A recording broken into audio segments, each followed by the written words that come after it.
Générique. Bonjour à tous et bienvenue dans La Flemme. On est aujourd'hui le mardi 19 septembre et on fête les Émile. Aujourd'hui on souhaite un bon anniversaire à Caris et à Noémie Lenoir. Elle est où ma tasse? Elle est là.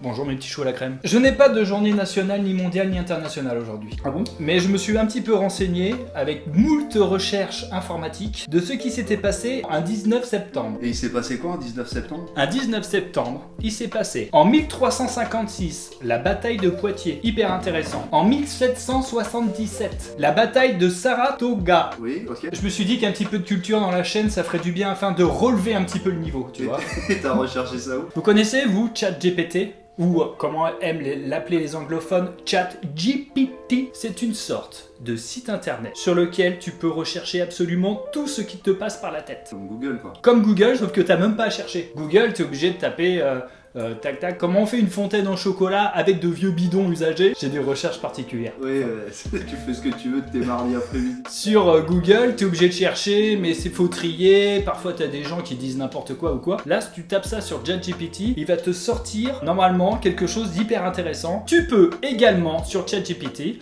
par exemple, te demander ce qui s'est passé un 19 septembre dans le monde entier et il va te sortir des dates, comme je viens de te le faire, sans aucun problème. Donc il s'est passé quoi un 19 septembre alors? Et ben tout ce que je viens de te dire. Ah, mais c'est pas intéressant. Si, c'est intéressant si t'es historien ou chiant. Oui.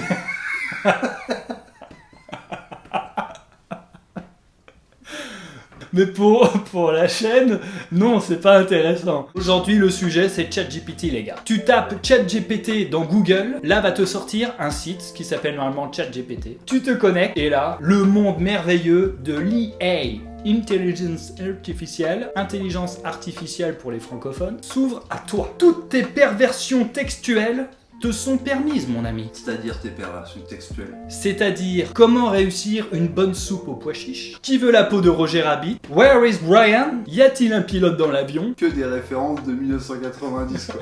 Je suis vieux, monsieur. Ouais, c'est vrai. Je suis vieux. C'est pour ça que j'ai des vieilles références. En gros, c'est un super outil, bien connu de vos enfants, j'imagine, pour ceux qui ont des enfants d'entre vous, car ils font rédiger toute leur rédaction de français et d'histoire-géographie via cet outil. Donc ne dites pas à vos enfants que vous connaissez ChatGPT, car sinon ils savent qu'ils sont grillés. Eh oui, vous avez un coup d'avance sur eux maintenant grâce à La Flemme, car La Flemme est avant tout une émission culturelle, de haut niveau intellectuel. Si toi aussi tu as la flemme tout comme nous, ChatGPT est ton meilleur allié. Et sais-tu pourquoi, mon ami? Parce que tu cherches pas.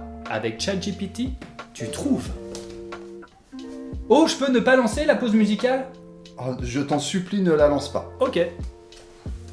Il est temps pour nous de passer à la suggestion musicale, c'est parti. Alors aujourd'hui, je ne vous conseille pas une musique, mais une chaîne YouTube. La chaîne de Ali Sherlock, une jeune anglaise avec une voix incroyable. Allez voir ce qu'elle fait, moi, j'adore. Et si je parle d'une jeune anglaise aujourd'hui, c'est pas un hasard, parce que nous sommes le 19 septembre, et que le 19 septembre 1996 sortait le single...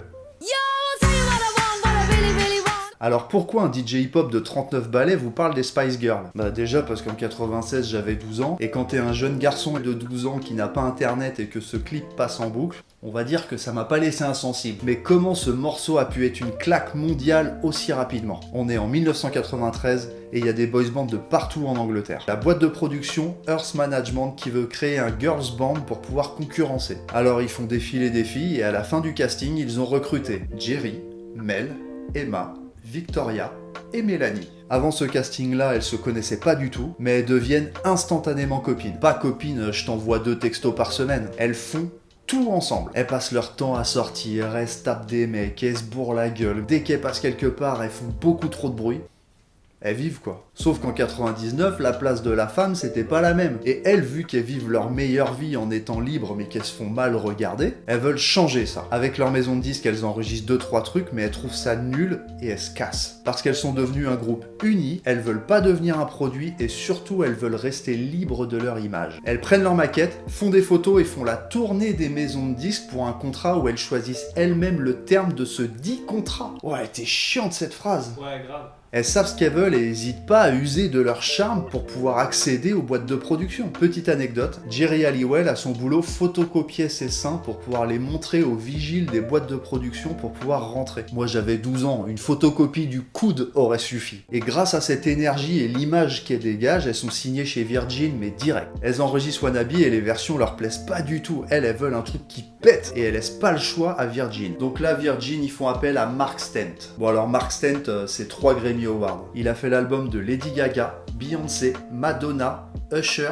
Laisse tomber le CV du gars. Après avoir refait Wannabe avec Mark, elles disent ok pour cette version. Et pour le clip, elles laissent pas le choix à Virgin, elles retournent le Midland Hotel dans une impro totale. Je trouve ça un peu génial quand même. Wannabe restera 7 semaines en tête des charts devant la Macarena. Ce titre est le titre le plus vendu chanté par un groupe féminin. Et je sais pas du tout comment finir cet épisode. Fais pas le rat, lâche un like, lâche un pouce, lâche un abonnement. Limite, c'est ça. Bien joué, bien vu. Bien vu derrière ton écran. Je t'ai vu, je t'ai senti aussi. Oh mon cochon, on va te laver les dents. T'as pété un. Attends, viens, reviens.